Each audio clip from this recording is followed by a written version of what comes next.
会跌破吗？如果你对这个问题感兴趣，请随我看下去。我们看到日线，我们可以发现呢，目前呢，我们正在迫近我们一直强调的这条趋势线。那这条趋势线，如果我们把它画的精确一点，我们可以发现，目前的价位啊，它到底破了没呢？这个时候，我们就必须使用射线了。我们用射线的时候呢，我们一定要开启磁铁，开启磁铁才可以保证我们的线是有画在针尖上。那我们从最低点的起涨点的针尖作为我们连这条趋势线的位置。那如果我们寻找第二个点的话，如果我们这样一连，我们可以发现什么呢？如果我们观察后面的点呢，我们可以发现第三个点它其实已经把这条趋势线给插破了。所以我们在连的时候呢，如果我们这样连它的有效性呢或许就不会这么强哦。但如果说我们把这个点呢，我们连到第三个点过来，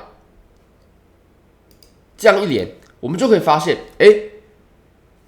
似乎我们在第二个点它好像是碰到针尖了，就比刚刚要合理。那第三个点呢，它也是很完美的连在针尖上。那目前我们就在碰触第四个点你可以发现，当前我们就在走第四个点。那目前它是直接贴在上面，它并没有说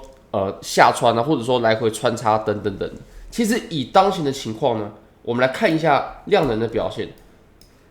如果说我们在这里要暴力下破的话，通常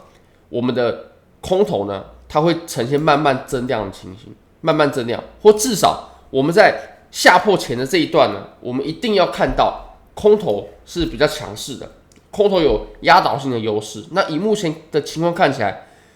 我不这么认为，我不认为这边可以解读得出空头是有压倒性优势的，而且我们空头的量能呢，也是随着我们在破进趋势线的这段时间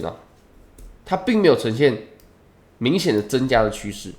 这跟其实前面一样像我们这个地方它成功踩住了，还有我们更前面这个地方它也成功踩住了，其实都有赖于我们的空头量能呢，都并没有很显著的加强，而是维持在一个比较稳定的地方。还有像后面这个位置那我们当前呢，它不仅仅是斜的趋势线很重要，我们水平的趋势线呢，大概在28500左右的这条水平的互换它刚好跟我们当前趋势线所指示出来的位置基本上是重叠的，所以这个位置呢，它就显得格外重要了。如果说跌破的话，那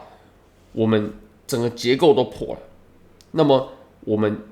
这要等待多头就会要等待很长很长的一段时间了。好，那其实我会认为呢，以当前的情况来看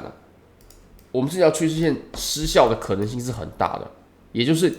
非常有可能我们就继续震荡，然后把这条趋势线给磨破了，就如同我们前面的震荡一样。那通常如果说我们这条趋势线它被磨破的话呢，那趋势线它就没有任何参考价值了，就是我们在后续探讨行情的时候呢，我们就不用看这条趋势线了，会有其他条趋势线出现的，或者是我们就直接看水平的互换就好了，不用去看这种它已经被穿插过的趋势线。那其实我们在这个地方所发生的行情我会认为呢，我们可以跟前面的哪个位置做参考呢？像我们之前在这个地方的时候，这一段的上涨，它也是很强势的上涨不过你可以发现，如果我们从底部画一条趋势线的话呢，它后续就是磨破了。如果我们这样画一条趋势线，我们就可以发现，这样，包括在这种地方，还有在这种地方，我们都横向的磨破了。那如果说横向的磨破了，我们就趋势线不再具有任何的参考意义。那我会认为，我们之前所走的这样的情况呢，这样子的情况，也就是我们碰出趋势线但是我们还是继续在横盘调整。这种我相信非常有可能就是我们接下来会走的行情，就是横向的移动过后呢，然后把趋势线给突破了，但是这条趋势线，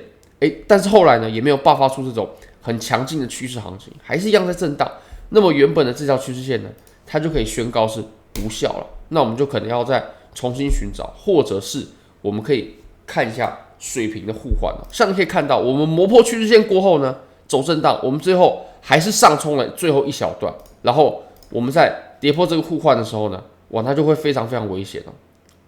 好，非常感谢各位，非常欢迎各位可以帮我的影片点赞、订阅、分享、开启小铃铛，就是对我最大的支持，真的非常非常感谢各位，拜拜。